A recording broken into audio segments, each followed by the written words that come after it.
Pourquoi le fils de Coluche, Marius Collaochi n'a pas repris le flambeau des Restos du Cœur? À l'occasion de la diffusion de l'épisode inédit ce 17 mars 2023 sur France 2 de Capitaine Marlowe, ce dernier s'est confié sur cette machine léguée par son père.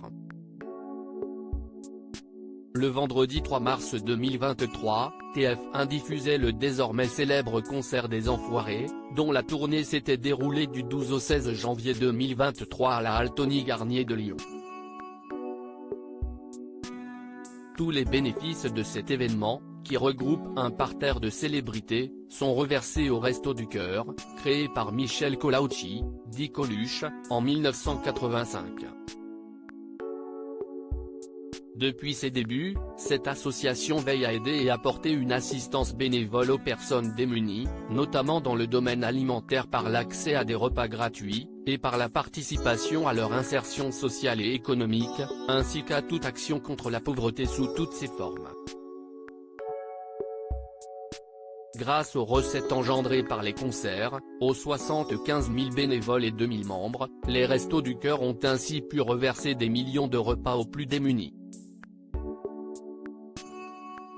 Avec cet engagement, l'humoriste des années 70 aura donc créé une véritable machine, difficile à assumer pour son fils et acteur, Marius Collaochi.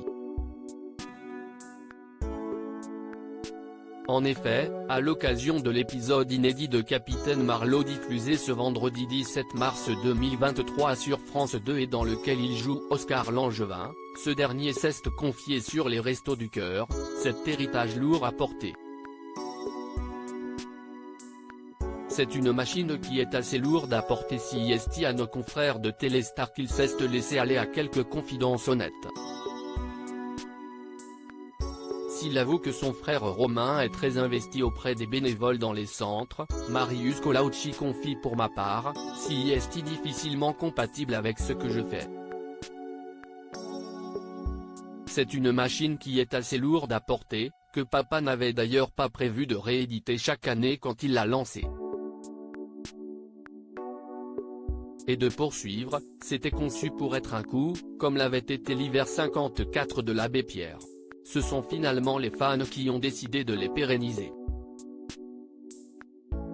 L'homme de 46 ans a donc choisi son propre chemin, laissant de côté l'héritage faramineux de son père, décédé dans un accident de moto lorsqu'il n'avait que 10 ans.